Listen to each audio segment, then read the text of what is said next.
you're kind of a therapist. Like, psychology is Yeah. a big part of the job. And so I'm always working to build the mental fitness of the athletes I work with. And, I am not a licensed therapist. I don't have a degree in psychology, but Yeah. I have a lot of experience as a coach and an athlete myself. And I certainly, read a lot of research. One of my best friends is a PhD in psychology and an endurance coach. So over time, I've just sort of developed my own notions about what mental fitness is and how to build it up. So, and I feel like I'm kind of onto something. Like my approach is a little bit different, and it seems to work pretty well with the athletes I work with one-on-one. So I wanted to write this book just so I could broaden my reach and bring the same concepts and tools to a lot more athletes. Right. And so tell me a little bit about the comeback quotient.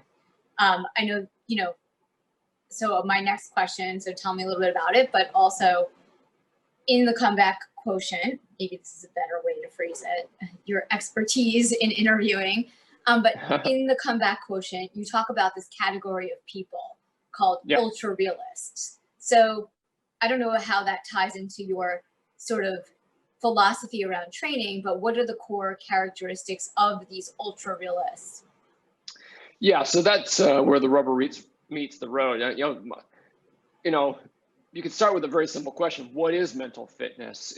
Right. My way of defining it is it's the ability to make the best of a bad situation. It's a very practical definition. So the next obvious question is, okay, what does it take to be able to make the best of bad situations? And from my observation, it's interesting because I work almost exclusively with amateur athletes, but I've spent a lot of time around, elite endurance athletes. And, they're all athletes, but there are some sort of characteristic differences between the two groups in terms of not even on the physical side, even on the mental side. On the mental side, yeah. Yeah, so I'm able to kind of make some comparisons, and the thing that the champions seem to have is an ability and willingness to fully face reality in difficult situations. So when things go wrong, they don't go into panic mode. They don't go into denial mode. They don't catastrophize, like turning molehills into mountains.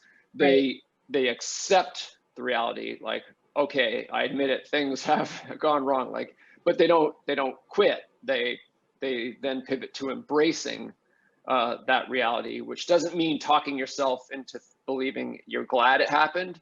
It's just committing to make the best of it. So you don't waste that time and energy wishing it hadn't happened or doing the poor me's. You say, okay, it happened, now what? And then you go about the business of actively making the best of that reality. So an ultra realist is like a master of this process. And I think these people exist. I don't know what it would mean to be a perfect ultra realist. Probably no one is. Right.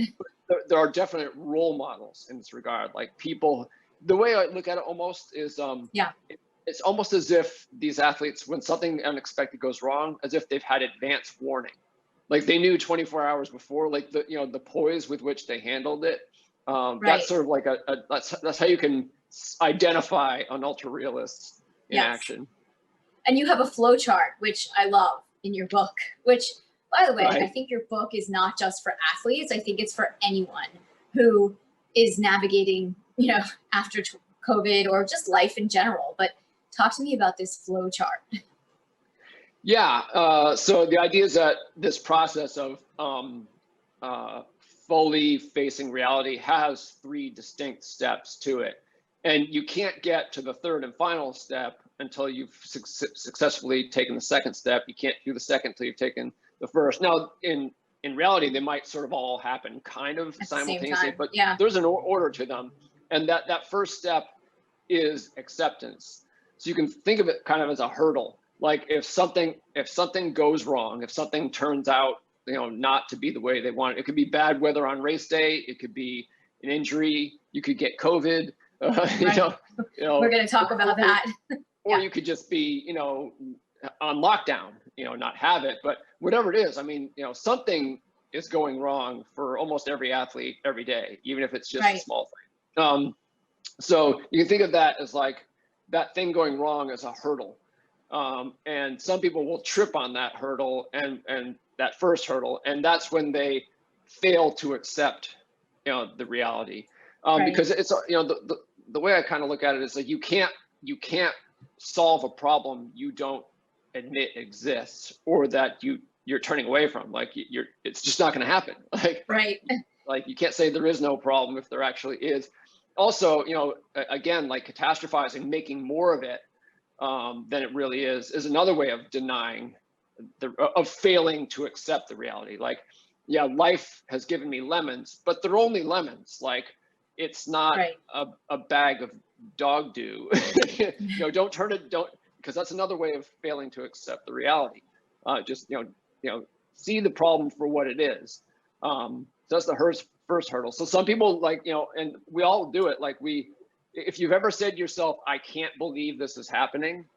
What is that but a denial of the reality in front of you, or the whole poor me thing, or I wish. If you find yourself saying I wish, that also is signals like that you've tripped on that first hurdle, that you're not accepting the reality. But let's say you get over it, and we all have the ability to do that. Then you come up to the second hurdle, which is embracing.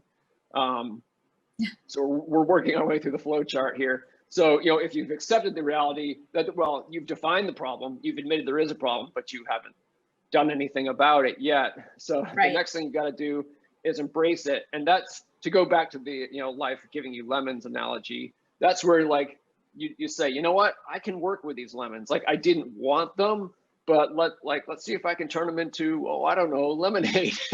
Like, let me go make a green juice. So, you know, embracing the reality, again, it doesn't mean that you pretend you're glad it's 100 degrees on race day. It means you accept that it is, and you're like, okay, what's the best I can do despite these imperfect circumstances. And that's what it means to embrace it. And then so that's like the second hurdle, and you know, people will trip on that hurdle as well. Like a common way of, like, if you accepted the reality, it's like my shoe came untied, you know, in the middle of a race or whatever. You could accept it, but you could then fail to embrace it, and that one way of doing that would be to become disillusioned, right? Just like, oh man, like deciding it's over before you really know for sure if it is over. Like if you get a flat tire during a race and you just like sit on the side of the road and cry, or you, like, you know, run or drag your bike down the road. Yes. It's also, you know, it can be a matter of kind of all or nothing thinking, like, oh, you know, the reality is my A goal is out the window. And so why bother? You know, what's the point? And that's a way of sort of failing to accept the reality. It's like, oh, you know, if I'm accepting that things aren't the way I want them, but I'm also going to quit because, like, it's all or nothing. So embracing reality is saying, all right, you know, maybe my PR isn't going to happen today, or maybe I'm only going to get to the start line with 80% fitness because of this setback, but let's see what I can do anyway. So that's, if you're able to do that, just embrace it, commit to turning lemons into lemonade. Then you've gotten over the second hurdle, and then we get to the final hurdle in the flow chart, addressing reality. So just because you've committed to making the best of it doesn't mean you're actually going to do it. Like, often in these circumstances, you have to get creative, you have to get resourceful. Not everyone's willing to do that. Like, if there's a situation of uncertainty, there's a tendency in some athletes to assume, oh, if I don't know the answer now, I'm going to assume I'll never know the answer. You know what I mean? Like, instead of, like, you know, the champions, the ultra realists, they're more comfortable with uncertainty. They have more of a I'll figure it out attitude. It's like, I don't know how I'm going to get through this, but I'm going to stay in the game. I'm going to keep my head and trust that I'll figure it out eventually. That's not easy to do. No, and that kind of goes back to your book, How Bad Do You Want It, too? It's like, how bad do you want it? I mean, it's mindset. Yeah. Yes, exactly. So that's exactly the sort of thing. David Goggins has a quote that I put in the book, like, know your why. Like Yes. that can be the thing. Once you've gotten past those first two hurdles and you need to actually make the damn lemonade, Yeah. no, like falling back on what's my reason for being here? That can be crucial to, I mean, there's really two pieces to addressing the reality. One is effort. Often, like when things go wrong, something you thought would be kind of hard ends up being harder. And so you may have to dig deeper than you were expecting to. So that's part of it. But that's the more obvious part. You know, when you see an athlete pull off an amazing comeback, that gets all the credit. It's like, wow, that person just like had such perseverance or resilience. But what's overlooked, and it's equally important to addressing the reality of a bad situation, is being smart, having good judgment, making good decisions. And that tends to get glossed over, but it's equally important. You can't necessarily just force your way through a situation that you know hasn't turned out the way you wanted it to on effort or toughness alone. You got to be smart.